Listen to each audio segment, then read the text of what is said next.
There are only a few days left to join the Business Edit Group coaching program before prices increase on January 1st. If you're a service provider who's feeling overwhelmed, overworked, and underpaid, don't let another year go by staying stuck. If you want this to be the year that you finally build the business of your dreams, one that lights you up, doubles your revenue, and allows you to work part-time hours, now is the time to join. In this program, you'll follow my signature 5-step method for building a productive and profitable business. You'll get business minimalist strategy, marketing systems, and productivity roadmaps that are simple to understand and easy to implement, plus 12 months of weekly coaching to help you overcome any road bump that comes up along the way. Let this be the year that you finally hit your revenue goals and create a life-first business. Join me inside the Business Edit at www.jadeboyd.co/coaching and get my step-by-step blueprint with everything you need to build your dream business in 2024. Again, the early sign-up pricing ends on December 31st, and the program will officially kick off on January 2nd.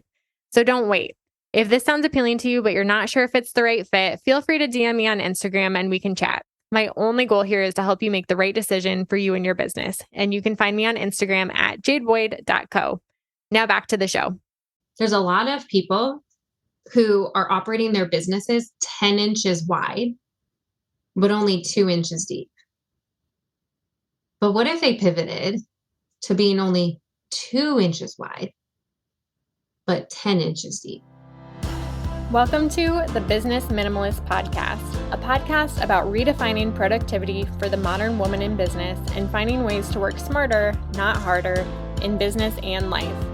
I'm your host, Jade Boyd. I'm an MBA, business strategist, and mentor who helps overwhelmed business owners simplify and scale their service-based businesses with strategy and systems. On this podcast, we'll explore simple ways to earn more while working less. If you're ready to scale your business, bring order to chaos, ditch the busy work, and make space for what really matters, you've come to the right place. Welcome to the Business Minimalist Podcast. Welcome to the show, Arica. Hey, Jade, thanks for having me. Absolutely. So why don't we start off, for anybody who doesn't know you yet, why don't you give a little bit of an introduction of who you are and what you do? Okay, perfect. So first and foremost, probably the greatest component of who I am is I'm a mom to an 8-year-old son, Dawson, and definitely on this love day, the love of my life, aside from my boyfriend, of course, but just my greatest achievement, greatest challenge to date, but love being a mom and wow, the responsibility that comes with being a mom. So you will soon know that. Maybe not super soon, Jade, but someday you will experience that as well. So, time will tell. Time will tell. So anyway, I love being a mom first and foremost, but my greatest passion is what we get to talk a little bit about today, and in really coaching and developing people to truly run in their strength zone.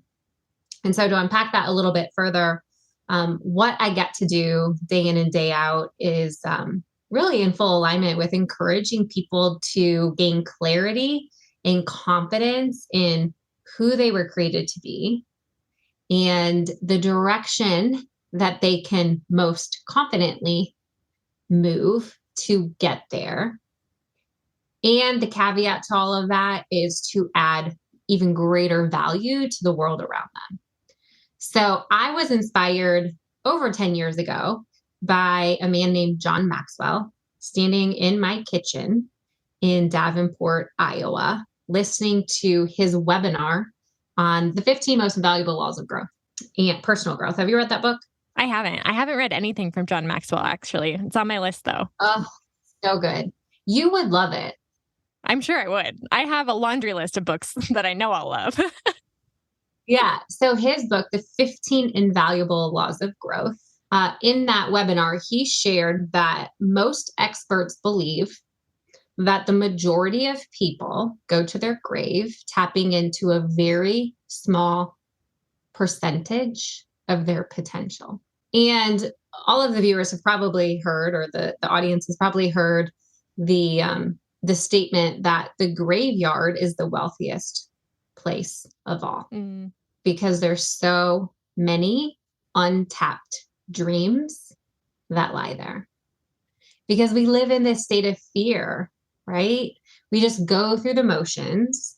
We say yes to a job or a career that someone else decided for us, right? We're scared of the unknown. We're scared of stepping outside of our comfort zone and trying something new and falling down and falling short and, and being embarrassed or being lonely, right? All of those things. And so we just spend our lives playing small. And so that statement ignited something deep within me and fueled me to pave my own path in saying yes to things that took me outside my comfort zone, right? And just inspired the coaching that I was doing for other women.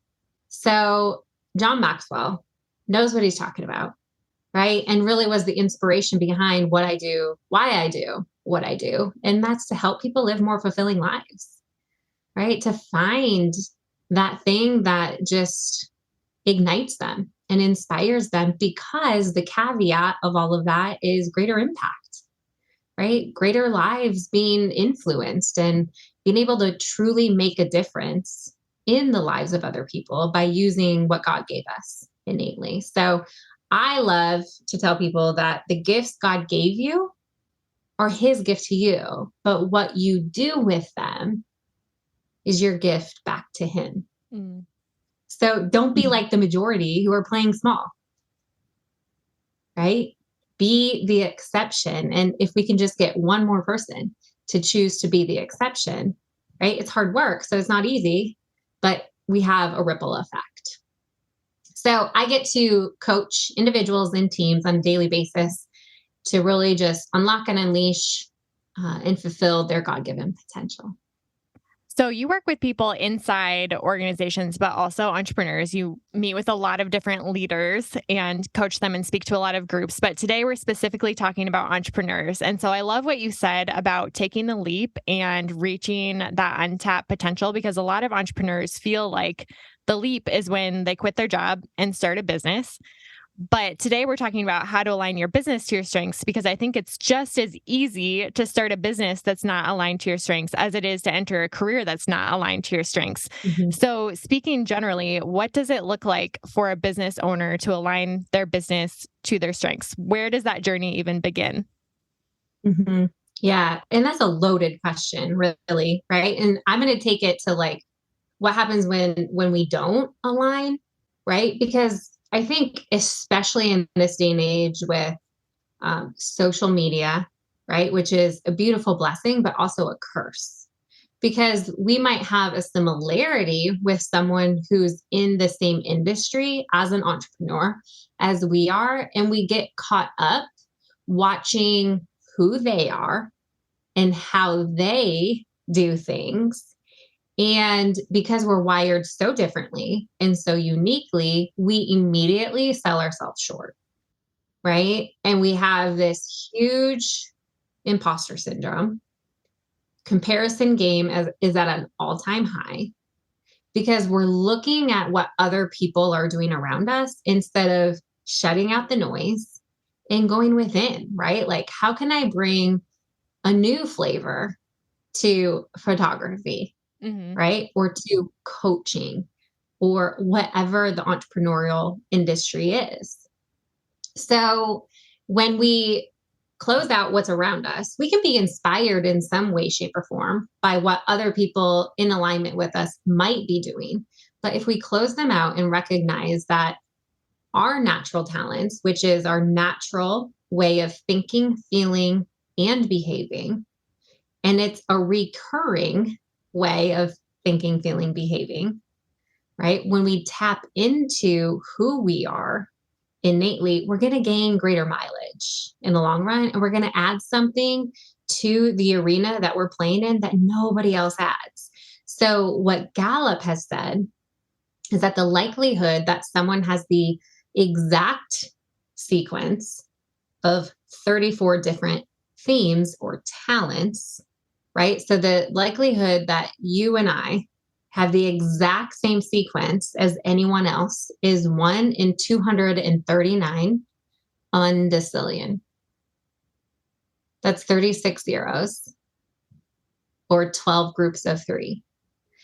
So right there, it just shows us that you can't look at what someone else is doing and think that you're going to duplicate it and get the same mileage, Mm. right? Or what I was saying earlier, make a greater impact, right? And so we can become competitive too instead of collaborative. But when we align our business with our natural way of thinking, right? So with our head and with our heart and with our hands, right? There's nobody else who can do what we do. Like we do it.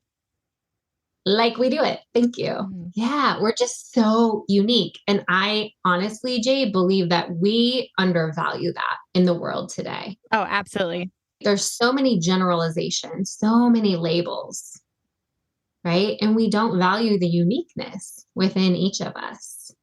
So I think going back to the question, the journey to aligning your business to your strengths really starts with recognizing that you're not going to find the answer to how to grow your business by looking at what somebody else is doing. It starts by looking inside yourself and being really self-aware and thinking about how you want to run your business and what you actually want to accomplish. Like, it starts with the clarity that you said at the beginning. You help people find that clarity and that confidence, not by looking at these different plans and figuring out which one they want to pursue, but really looking within themselves and understanding how God created them. Absolutely. And there can be some trial and error to life and leadership and business.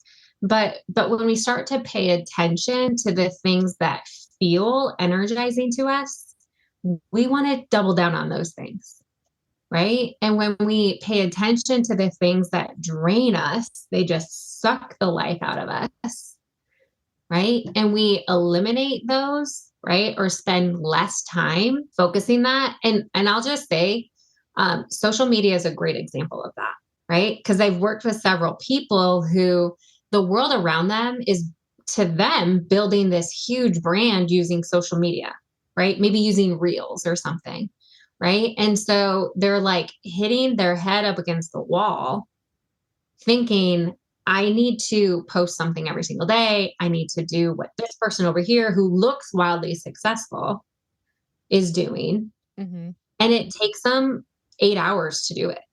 It's like, oh my gosh, if you would have just pivoted and done what really energizes you in that 8-hour time frame, you probably could have made a lot more than in what you're, right? When we're talking about being more productive, right? Is another path more productive for you. And it's okay.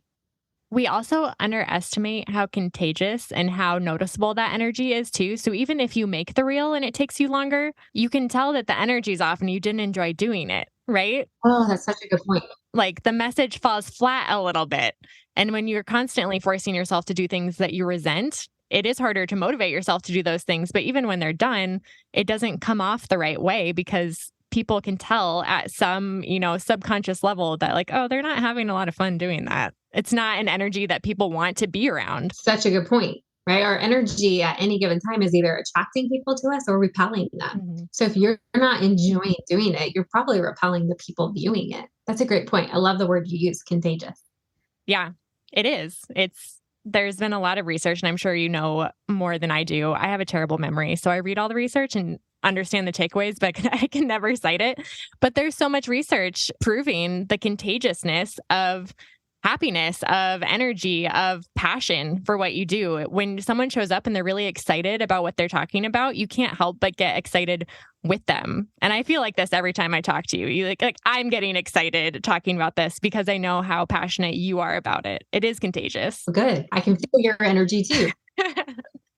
So I also want to talk a little bit about the difference between strengths and skills. And the Strengths Finder also calls strengths talents. And I think that the terminology can kind of get in the way of how we think about these things. And so I do want to talk a little bit about the difference between strengths and skills. And going back to 2021, so about a year and a handful of months ago, we sat down for coffee and you did a little informal strengths coaching with me. And we talked a little bit about this before we started recording. But that conversation started my gears turning on, like, why am I running a photography business when my strengths are telling me that this other area, business coaching and productivity that I'm really passionate about, if I leaned into that, it would probably be more productive and easier for me to grow my business. Like, why am I so hell bent on making this photography thing work? Because photography for me was a skill. It was something that I was good at, that I could do. Mhm. And I've realized, like you just said, I still like doing that, but I have to do it in a way that utilizes my strengths and my preferences for how to do photography differently than what I see most photographers doing. And so going into this year, I finally feel like I've been able to pick up some photography projects in a way that feels good to me. Mhm. But how does a business owner, when they're thinking about aligning their business to their strengths, how can they think about their strengths versus their skills and understand what that means? Yeah, such a great question because it's so real. So I think it's important to understand again, and I'll repeat this, a talent is innate, right? It's God given. You're born with it. It's actually in some ways genetic. So we are born with these innate talents. And if you have kids, you can start to recognize their innate talents at about 3 years old. Wow. So they're with us from a very young age. Unfortunately, oftentimes because they're raw as we're growing up, or because the world around us is comparing their insecurities to our strengths, they shut us down, Mm, right? So anyway, if we go back to a talent is a natural recurring pattern of thought, feeling, and behavior that when we apply knowledge or choose to develop skills within that, right? Gaining awareness, intentionally developing it, we then turn it into a strength. So the terminology can get a little bit gray, right? When you're using talent versus strength, because I even have not maximized my strengths, even though I've been aware for the last 10 years, mm, right? And I will be developing them for an eternity, right? But we don't see it being a strength until we've intentionally developed it, double down on it, and we're able to essentially execute that with near perfect performance. And I should say, I'm not a fan of perfection. I'm an advocate for excellence. And excellence involves making mistakes mm, and falling down, right? But the difference is growth mindset versus fixed mindset, right? You're getting better, right? You're growing, you're learning, you're improving, you're reflecting and refining and refocusing, right? So when we look at talents, we're born with them. They're innate to us. And they're very unique, back to the 1 in 239 undecillion, right? But when we look at skills, skills are developed. So believe it or not, 10 years ago, you would not have caught me dead on a podcast, on a stage, right? Like public speaking is a skill. It was very untapped, very underdeveloped 10 years ago. When I tell people that today, they don't believe me. it is surprising. That's an example of using my talents, developing them into strengths, and using them when I'm on a stage, right? Or on a podcast. And so the way that I'm going to speak on a podcast or on a stage is going to be very different than the way you will speak on a podcast or on a stage. Mhm. And the world wants our authentic selves, right? That's where you build trust. But when we look at time management, communication skills, leadership skills, that one's key, right? As entrepreneurs, we need to know, how do we lead ourselves well? What is our secret sauce? Because there's no set combination of talents that make one person a better leader over the other. What makes a great leader is that they're true to who they are, right? They know what strengths they bring to their business and they double down on those, right? When you down on who you are and what your talents are, your weaknesses become less apparent, irrelevant, right? Less noticed because people are experiencing something unique. So they're not even paying attention to what they don't get from you. They're grateful for what they do get. Mhm. So what does it look like to double down on your strengths as a business owner? It's kind of a loaded question because I feel like it looks like a lot of different ways, but I think people's mindset immediately go to, oh, I need to pivot and completely change my business model. Like I need to change the whole thing. But there's a lot of smaller ways that you can align your business to your strength too.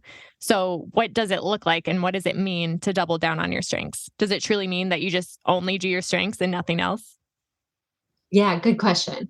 So people have typically heard of the 80-20 rule, right? Or let's just say for you, for instance, in your photography business, right? There's lots of different avenues or buckets that you have to fill or hats you have to wear to keep your business afloat, right? So doubling down on your strengths means you're using those strengths in all of those buckets, right? So let's just say sales and marketing, right? You're doubling down on who you are and you're marketing your message in a way that's authentic to you, right? In a manner that's authentic to you, right? Like the way that your email distribution or your newsletter should be unique to you, right? It should be a reflection of who you are and how you show up at your best for the world.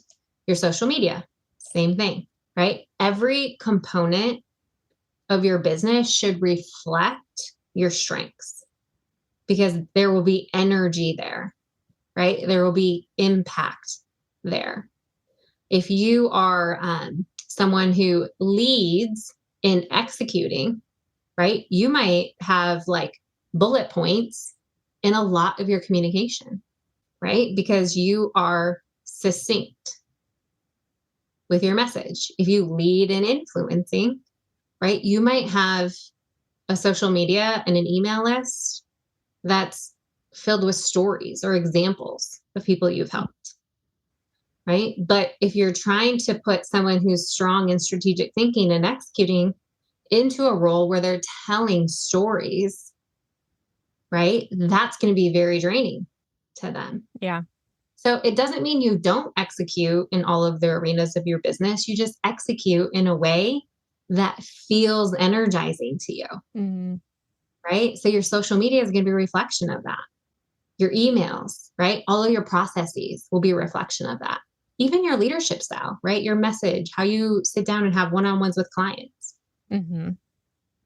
I think there's power in narrowing things down. People think that if they choose one thing, like for social media, for example, if I choose to focus on writing and only use the mediums that allow me to showcase my writing, whether that's email or blog posts or whatever, they think that that limits their ability to grow their business. But in fact, sometimes narrowing it down and looking at your business and all the different areas you mentioned, looking at your marketing, looking at your finances, looking at the way you do meetings with the filter of what are my strengths, it actually makes it easier to make decisions because decision fatigue is a real thing. And so what I love about strengths is that it does help you narrow it down, but also in a way that's obviously productive because when you align things to your strengths, it feels easier, it gets easier, and you have more energy, you get better results. Mm-hmm.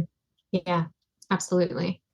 I want to go back to another thing that you said. You said that some people are afraid to use their strengths because other people's insecurities will sometimes rub up against that. And we don't want to make other people feel insecure, and it does make us play small. And I think for women, I'm curious what you've seen in your work, but I feel like it's harder for women because we have this expectation maybe, or a perceived expectation that we should be in the supporting role and be the encouragers and not necessarily be the people who are shining brightly, who are the center stage. And a lot of women are uncomfortable. I know I am with being the center of attention. And I've seen ways in my own business where I've hidden my strengths because I don't want other people to feel less than. I don't want other people to see how organized I am because I don't want them to feel bad that they're not as organized, right? And so I'm curious, if somebody's feeling that way and notices that they're playing small, how do we move away from that? And how do we learn to take up space? Because it's something that I'm actively working on and starting to become a lot more aware of in my own business too. Mm-hmm.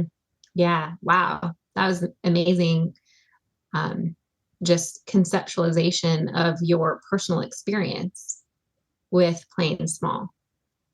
So the first thing that comes to mind with all of this is the reality that oftentimes what we think is very far from reality. Mm.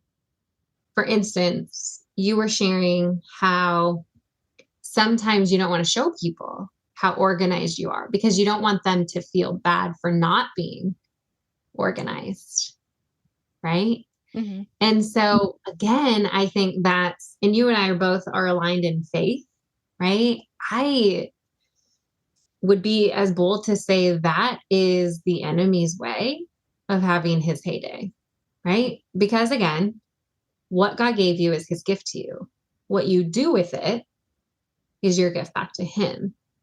So if you're hiding it, you're making the enemy very happy because it's a gift, right? Mm-hmm. It's somebody can be inspired. Maybe they're never going to be as organized or ordered as you, but they will be inspired to do something they couldn't even perceive doing before.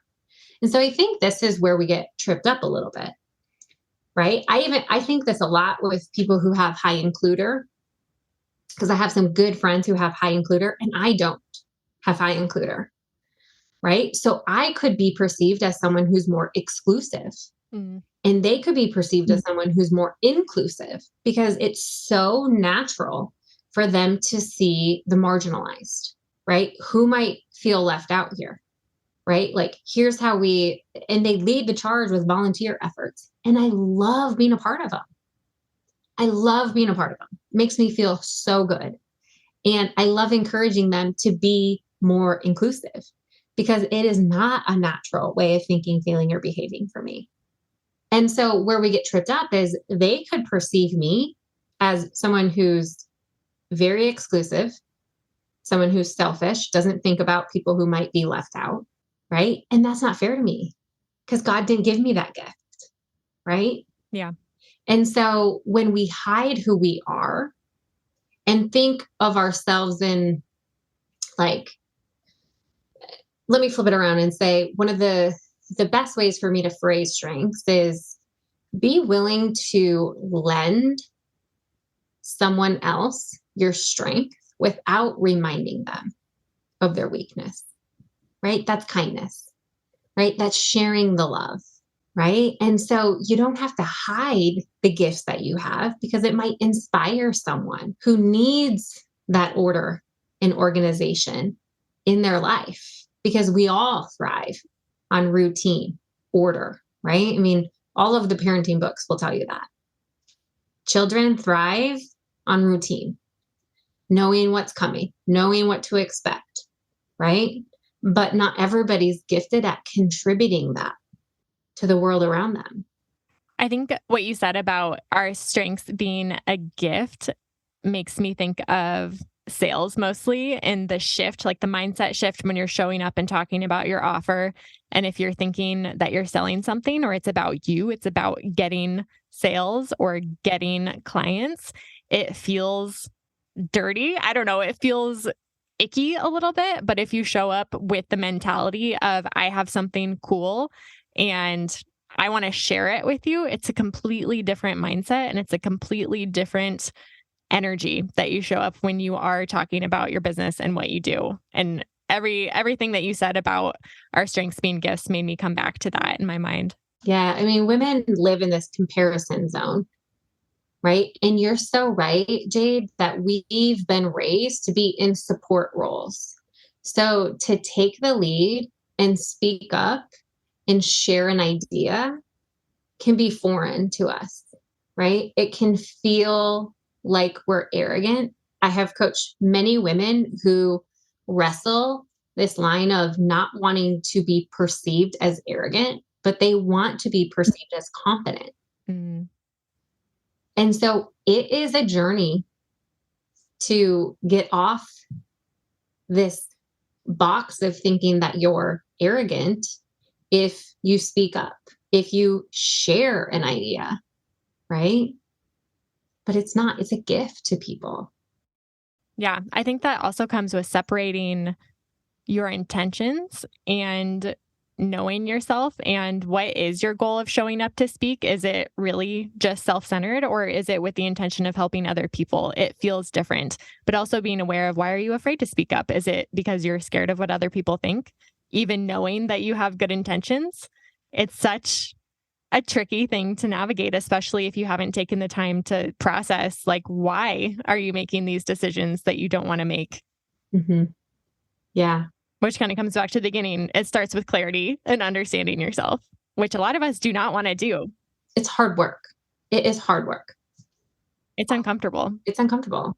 Yeah. And when we know our motives are pure, right? We know why we're doing what we're doing and the pureness behind our intentions, right? We can use that as leverage to show up more confidently, right? And not be afraid of the no's or the not right now, right? And Mm-hmm. I love how you said, the Bible has numerous examples of gifts opening the heart, right? So when we position ourselves in a conversation where we truly believe the gifts we have innately inside of us can add value and serve and help the person across from us, right? Whether they accept the gift is not our problem to solve or issue to perceive. There's going to be a lot of people who don't want the gift, but it doesn't mean we should stop offering the gift. Yeah.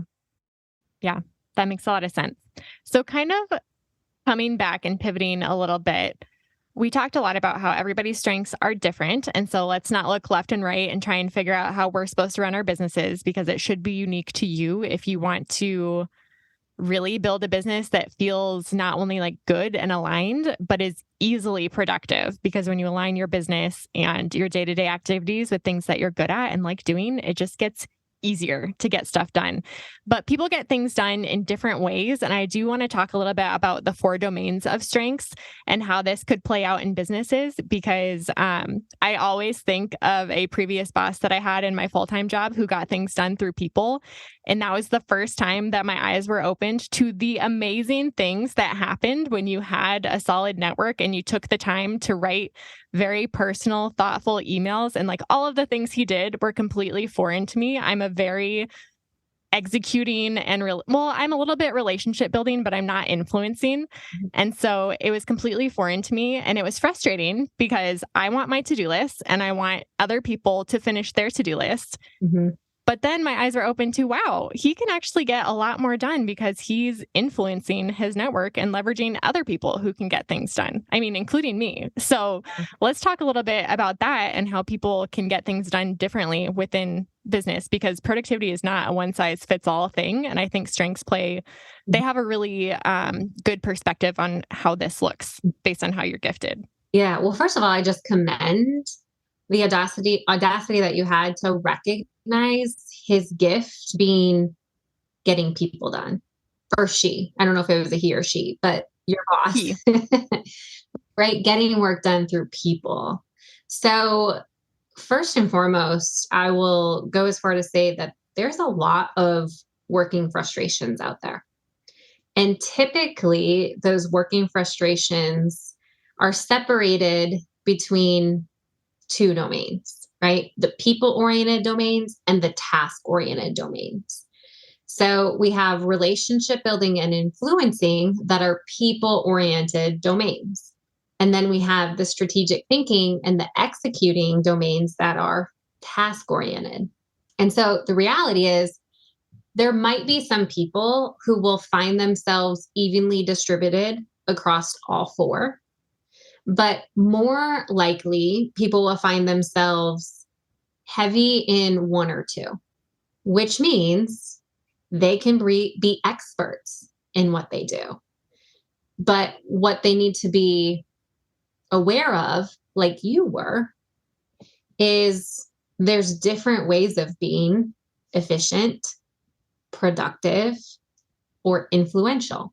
The task-oriented people can be influential, and the people-oriented people can be influential.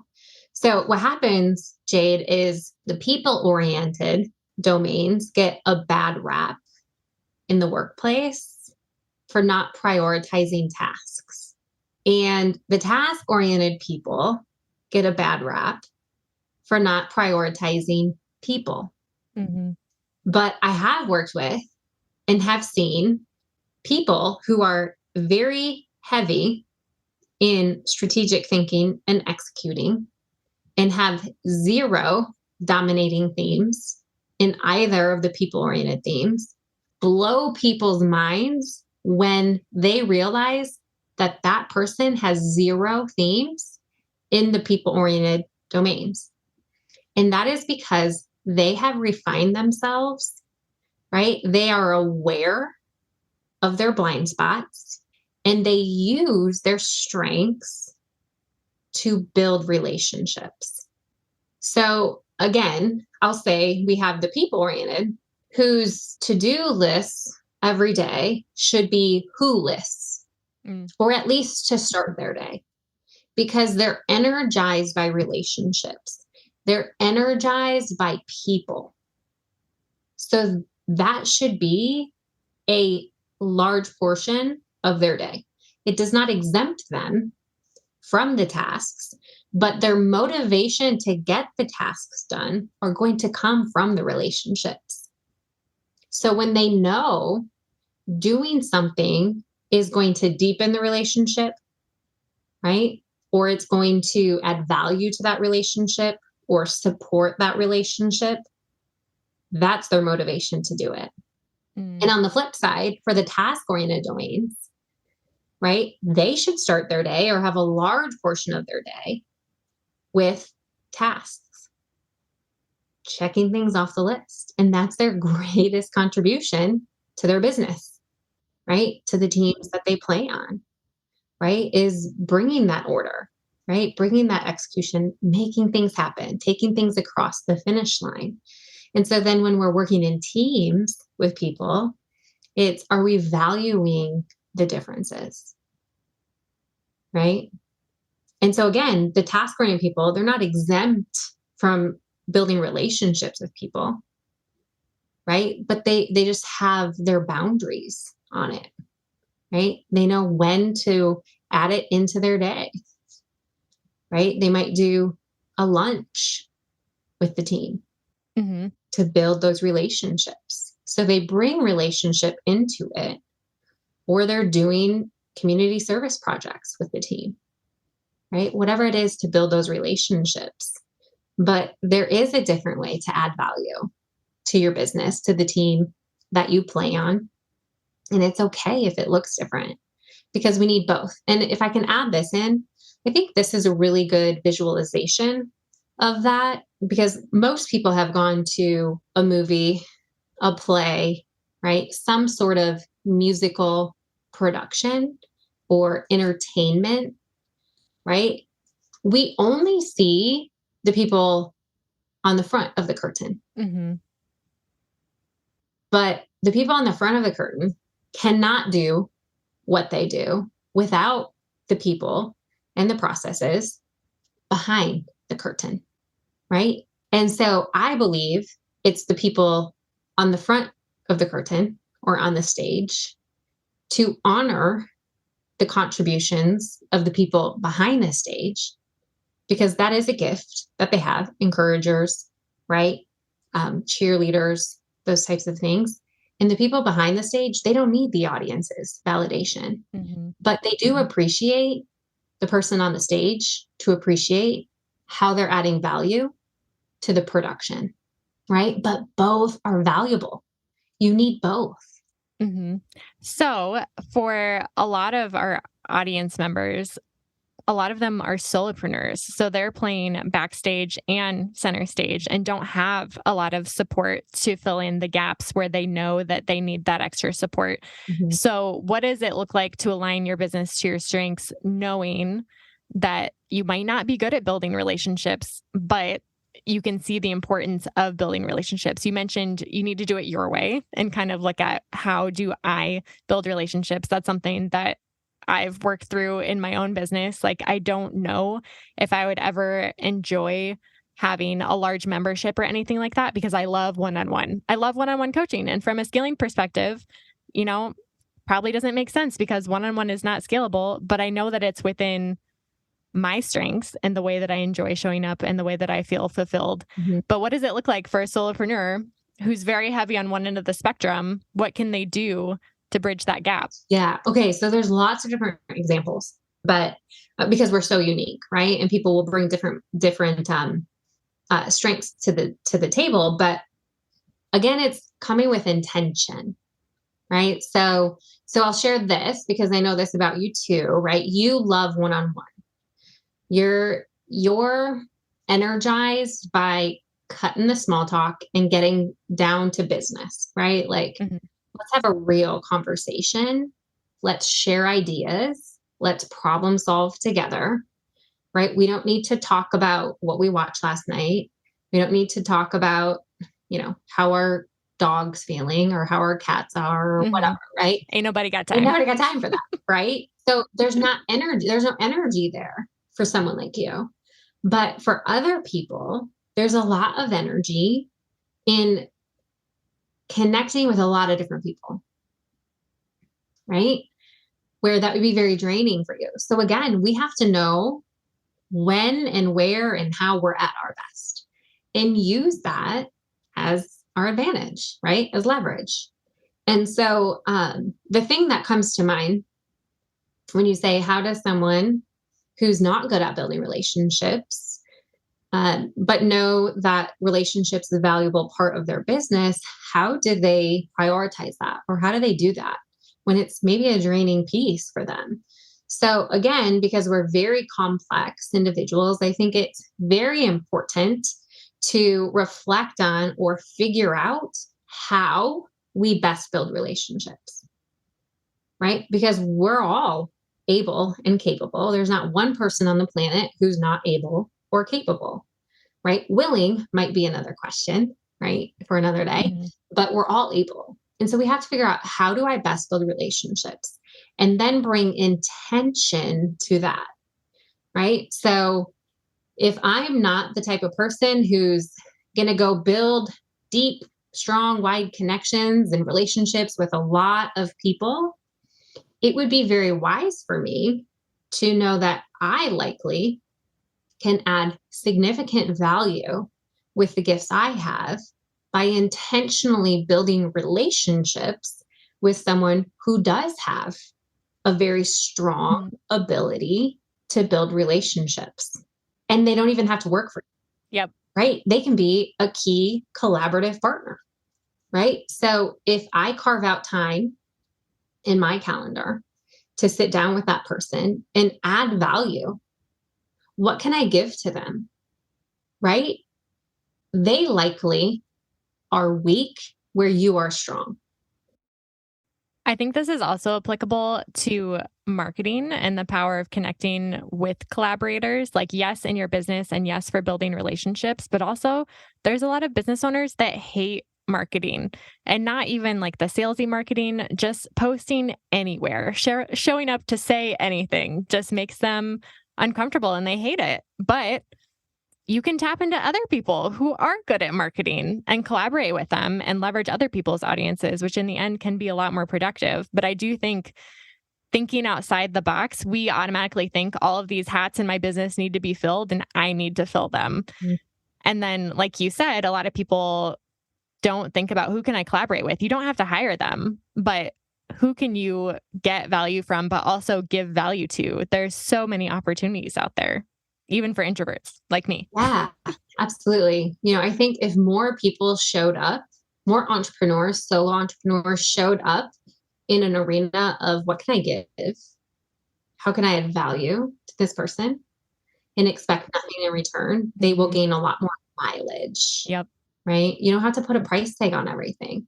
Yes, your gifts are a huge, significant gift to the world, right? But Mhm. what if you just open your hands? I think it's interesting, even looking at the content creators that are at the top of their fields, people with huge audiences, looking at how they started, it was just giving free value, like no strings attached, just showing up and sharing everything they possibly could.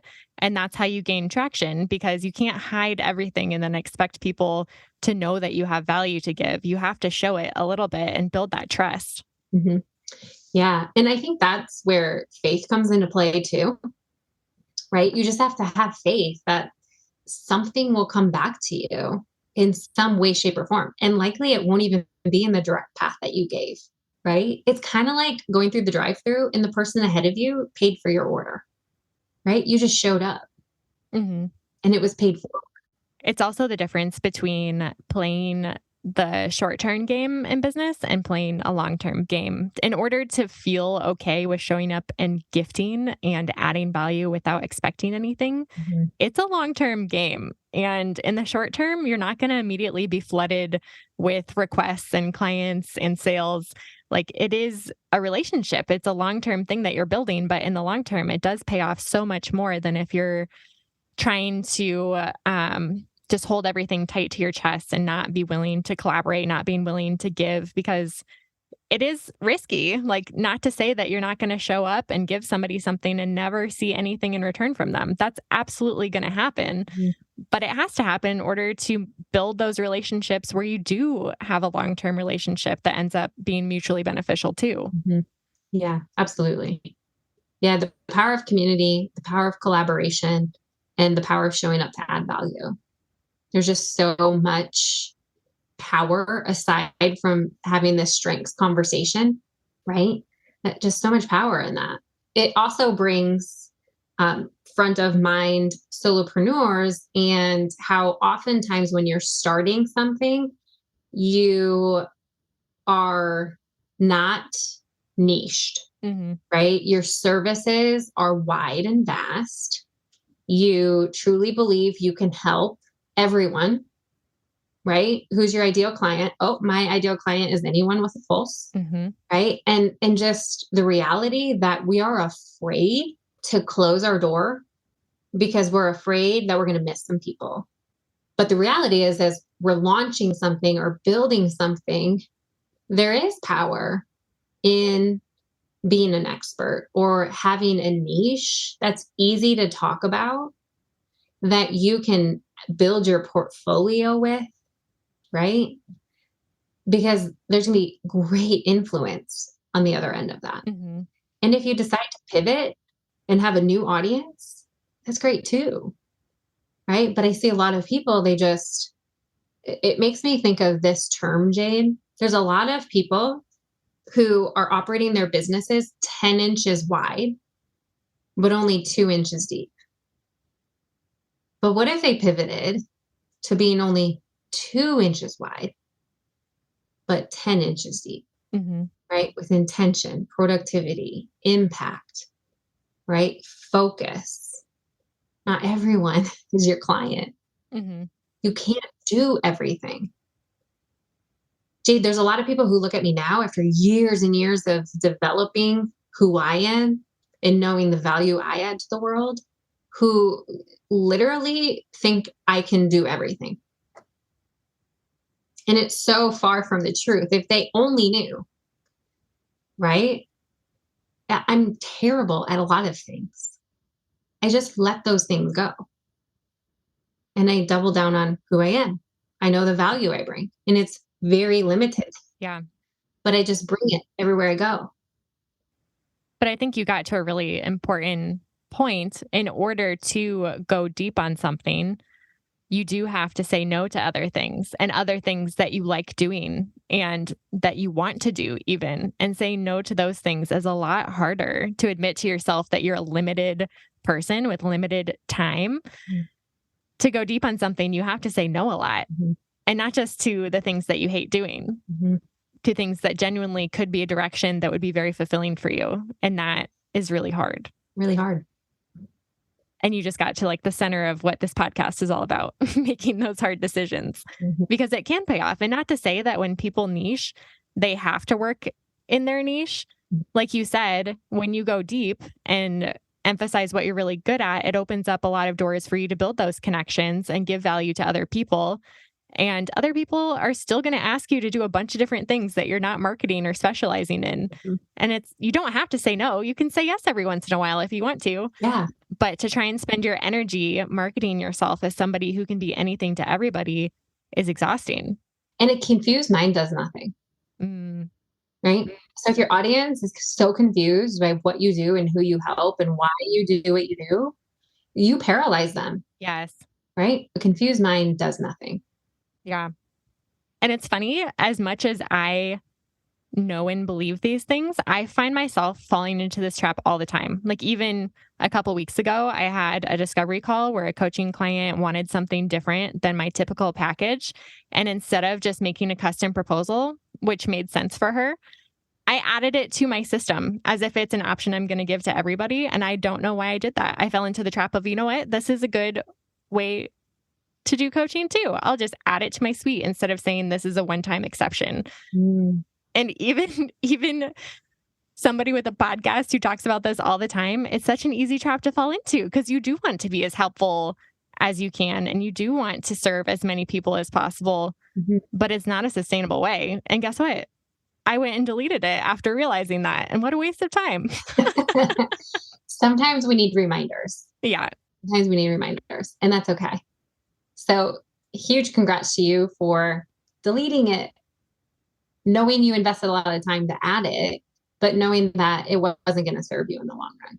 I think it's a good reminder that knowing these things doesn't mean that you've learned it once and then in the future everything is going to be sunshine and roses. Even knowing your strengths, you're going to have to constantly remind yourself to align your business to your strengths because your business is constantly evolving and you're continually day after day going to have to make decisions to align your business to your strengths. So going back to our main topic, this isn't something that you sit down and you learn your strengths and, oh, my business is aligned now. It's something that you continually have to show up and do. And so that just reminded me, even becoming a business minimalist or changing your mindset. It's not something that you just do and like, la-di-da, I did it. You have to keep doing it. You have to keep doing it. And that's what makes it so hard, right? Yeah. Because it's a constant discussion, conversation. You have to constantly reflect and assess, right? And refocus. Mm-hmm. And you might do what you just did, right? You might say yes to something that you knew you should say no to, but for some reason you said yes to it, right? And there might be some regret there and you might have to follow through one time, right? Mm-hmm. And then repivot back to it. But yeah, we're a work in progress, right? There's no such thing as one and done. Mm-hmm. And it's okay to make those mistakes. Like you said, excellence means risking making mistakes and learning from them. So it's part of the process too. Yeah. And with that, Jade, I think another really, really important factor in all of this is the people we surround ourselves with, right? And I think that it's critical for us to have people in our corner to remind us of these things, especially as solopreneurs, right? Which is why being a part of communities with other women in business is so important, because we have doubts, right? We might be in the state of building a business. We might be feeling like the influx of leads is slow, right? And so I need to say yes to this person who's asking me to do this one extra thing because right now I don't have anything on my books. Mm-hmm. But when you just stay true to who you are, keep your yeses and your no's, right? It's like, I mean, I can't tell you how many times, Jade, I've been coaching people who are solopreneurs and they reach this point of, I'm not sure if I'm going to be able to pay my bills, right? And they start, being ready to throw in the towel, or they're just living this constant state of fear and striving and pushing, right? Like they're just pushing their products or, trying, like their marketing game's totally not true to who they are, but they're desperate, right? And it's not helping, right? You just have to be still, know and trust, or go out and add value, give, do something for free. So simple, but so difficult. Oh, so simple. It's so hard. Yeah. Yeah. Because we want to see the fruits instead of just believe that they'll be there Hmm. when we just give and serve and add value. Yeah, absolutely. So, for somebody who's never taken the strengths assessment, I do want to close on what can be the first steps. What would you recommend for somebody who has no idea what their strengths are? How do they get started? Mm-hmm. Well, I'm a huge advocate for Gallup's Clifton Strengths Full 34 assessment. We can link it in your show notes. Yep. It's an investment of about $60 plus some extra change with tax and fees to reveal essentially your talent DNA sequence. And so it is going to unpack who you are. And I will go as far to share here with the listeners that your dominating themes are your top 10, 11, 12, maybe 13. So your dominating themes, the ways you can add the greatest value to the world around you, the ways that day in and day out you can double down on who you are by the way you most naturally think, feel, and behave, and continue to develop and evolve those into strengths. Those are your dominating talents, right? That's where you want to spend 80% of your day.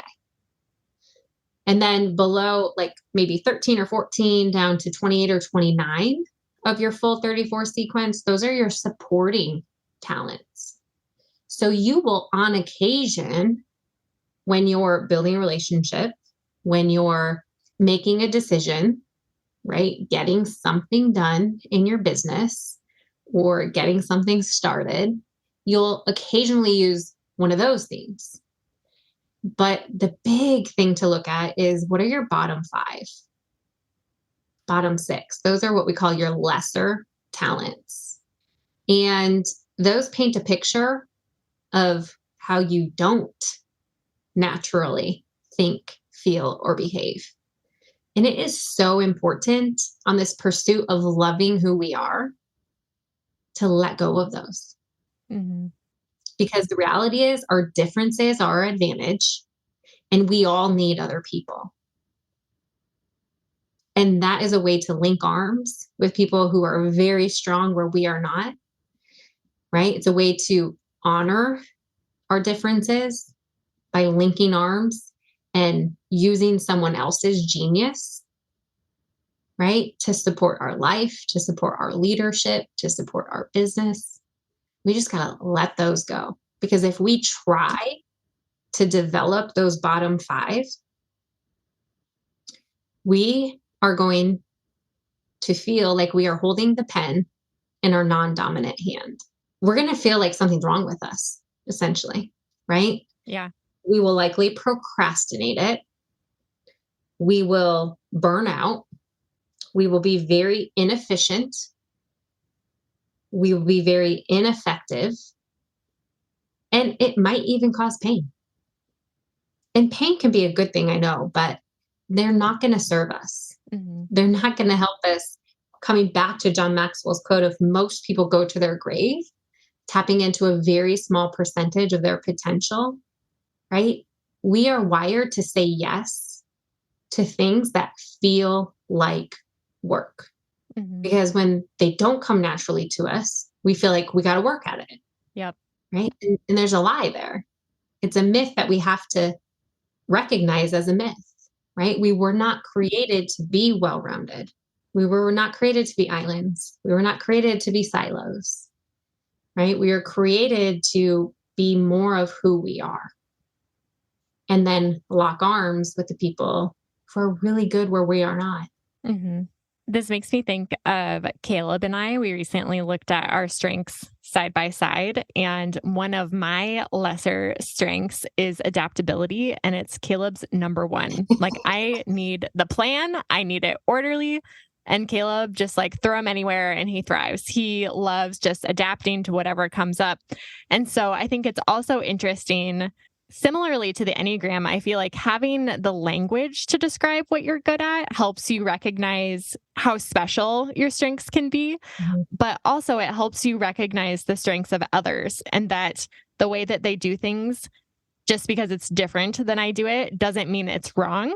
It's unique and valuable in a completely different way. And so even for business owners who have teams, I feel like the strengths assessment is a really good tool to use to understand what are the strengths of your team members and how can you not only like hire people who have different strengths than you, but also work together with them and not think that they're doing things wrong because they're not doing it the way that you would do it. Because diversity in strengths is so valuable. We need people who can do what we can't do and do things differently than how we do them too.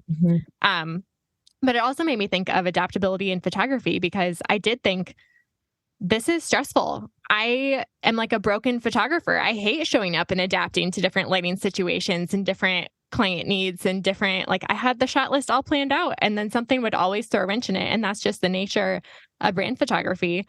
But this year, like I said, I'm doing it a little bit differently. And I recently did a product shoot in my house where I could shoot the time of day when I wanted to on nobody's schedule. And I created my own shot list. Everything was very planned out and orderly, and I had control over a lot of it. And I loved it. Perfect. And so it's not like, how do I become adaptable? It's how do I do it in a way that leans into my strengths?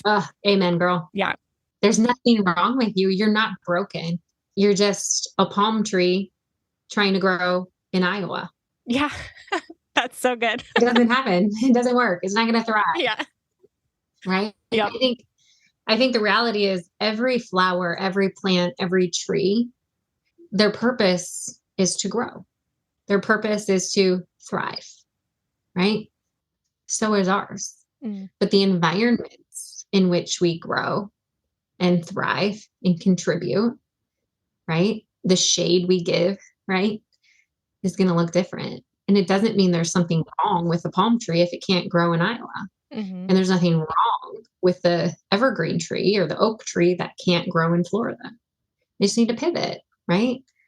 Pivot from brand photography to product photography, right? And you'll love it. Yeah. The other thing that I think is really important too, to recognize with all of our talents is we have needs, right? And so your discipline that adds incredible talent to your services with order and rhythm and routine and structure and framework, right? When change happens, you need time to reorient, right? Where Caleb doesn't need time. He just has an ability to adapt. But if you asked him to create the plan and bring the structure or the agenda, he probably would not be able to do that. He would hate that. Right? And so we have to acknowledge that we all have different needs, and it's okay to express those needs. Right? If we are someone who thrives and brings order, when something goes off plan, it's okay to say, hey, I need 10 minutes, to figure this out. And if you don't want an audience watching you while you're adjusting the lighting, tell them to go get a drink. That's so good. Go take a break, go out and get some vitamin D, whatever it is. So we have to know that we all contribute something to the world around us with every single theme, talent, strength that we have.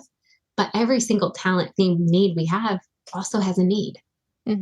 This has been so good, Arica. Every time I talk to you, I get just so excited and inspired. Like you just have a certain level of energy every time you show up. And I really appreciate it. And I appreciate you sharing it with my audience today. So I really hope that some people who haven't been introduced to you yet are listening to this and want to get in on more of what you have to offer, because you are just somebody who gives so generously and you've been such a blessing in my life. So for people who want to get connected with you after the show, what's the best way to do that? The best way to connect with me, aside from social media, I'm on Instagram, on LinkedIn, on Facebook, is just go to my website, aricaohloff.com. There's a way to communicate with me there and reach out. I'm happy to support your audience in any way that I can. So always a joy being eyeball to eyeball with you, Jade. I just admire the way that you think and the way that you operate, and you ask the best questions. So I hope you know that that is a superpower of yours. Not only your ability to create incredible processes and bring incredible structure and organization to the world around you, but you have a gift of asking questions.